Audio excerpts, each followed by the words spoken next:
Hi guys, আবারও চলে এলাম আমি শেফালিদির রান্নাঘরে।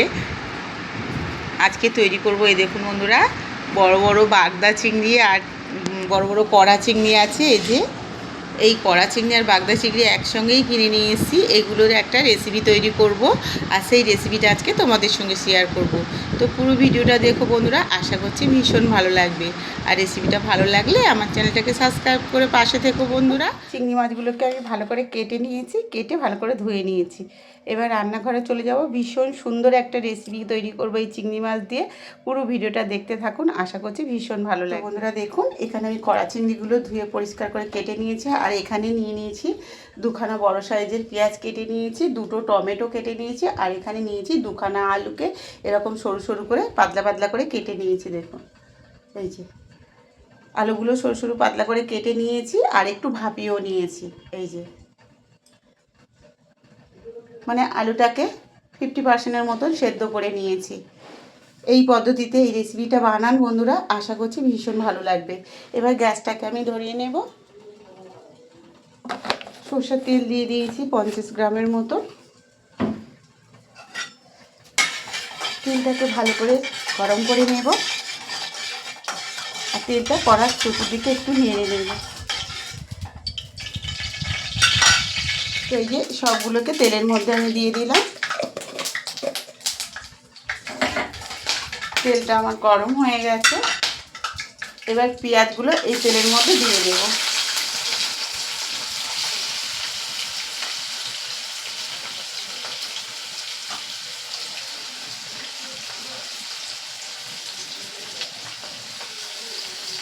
সব পেঁয়াজগুলো কিন্তু এর ভেতরে আমি দিয়ে দিলাম। পেঁয়াজ আর আগে যে লবঙ্গ, এলাচ, গোটা মরিচ দিয়েছি সেগুলোর সঙ্গে দারচিনিও আছে কয়েকটা, দিয়ে পেঁয়াজ দিয়ে একসঙ্গে এগুলোকে একটু ভালো করে ভেজে নেব।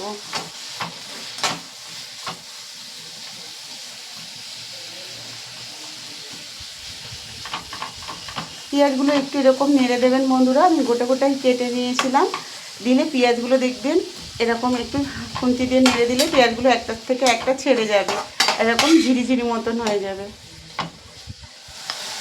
তার সঙ্গে হাফ চামচ দিয়ে দিলাম হলুদ, আর এই হাফ চামচ দিয়ে দিচ্ছি জিরে গুঁড়ো, হাফ চামচ দিয়ে দিচ্ছি লবণ।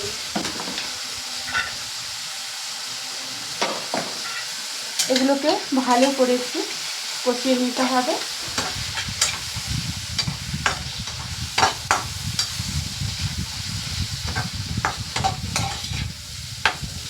নেওয়ার পরে মিনিট 5 পরে এই যে চিংড়ি মাছগুলো রেখেছিলাম, চিংড়ি মাছগুলো দিয়ে দেব। চিংড়ি মাছ দেওয়ার পরে এর সঙ্গে দিয়ে দিচ্ছি টমেটো,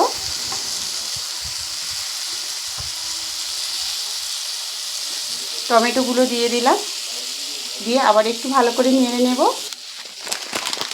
দেখুন বন্ধুরা, টমেটো দিয়ে দিয়েছি, চিংড়ি মাছও দিয়ে দিয়েছি, তার মধ্যে 1 চামচের মতন কসুরি মেথি এর ওপর থেকে দিয়ে দিচ্ছি।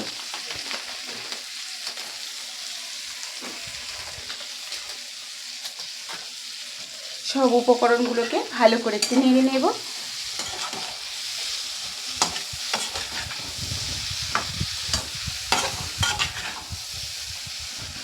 চিংড়ি মাছে কিন্তু জাস্ট আমি ধুয়ে দিয়ে দিয়েছি, কোনো রকম মশলা কিন্তু আমি চিংড়ি মাছে মাখাইনি।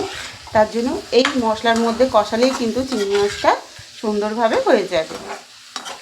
একদম ভিন্ন স্টাইলের এই রেসিপিটা খেতে কিন্তু দারুণ টেস্ট হয় বন্ধুরা। একবার অন্তত বাড়িতে চিংড়ি মাছ এলে বানিয়ে দেখুন এইভাবে। যতক্ষণ চিংড়ি মাছগুলো লাল লাল করে কষানো না হচ্ছে ততক্ষণ কিন্তু এরকম নাড়াচাড়া করে কষিয়ে নিতে হবে। আর প্রত্যেকটা চিংড়ি মাছের গায়ে যেন মশলাটা লেগে যায় সেদিকে লক্ষ্য রাখতে হবে। এরকম করে ভালো করে একটু নেড়ে দিতে হবে। বারবার নেড়ে দিলে কিন্তু পুরো চিংড়ি মাছের ভেতরে কিন্তু মশলাটা মেখে যাবে। এই দেখুন চিংড়ি মাছগুলোকে নেড়ে দিয়েছি। এবার এখানে যে আলুগুলো রেখেছিলাম আমি বন্ধুরা, আলুগুলো কিন্তু এর ওপরে দিয়ে দেবো। আবার একটু ভালো করে নেড়ে নেবে। দেখুন কত সুন্দর লাগছে তরকারিটা বন্ধুরা।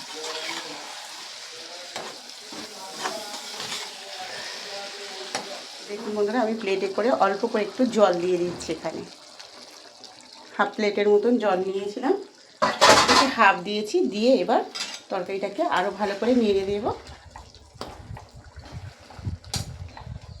আঁচটাকে একটু লো ফ্লেমে দিয়ে ভালো করে ফুটিয়ে নেব আরও মিনিট 5। দেখুন চিংড়ি মাছের কালারটা কতটা সুন্দর এসছে বন্ধুরা, আর আলুগুলো দেখুন কত সুন্দরভাবে হয়ে গেছে। এই দেখুন, এইভাবে আলু চিংড়ি দিয়ে একবার অন্তত বন্ধুরা এই রেসিপিটা বানিয়ে খেয়ে দেখুন, ভীষণ টেস্টফুল হয়। একটা গরম মশলার প্যাকেট এর মধ্যে এটা দিয়ে দিলাম, দিয়ে আবারও তরকারিটাকে একটু নেড়ে দেবো।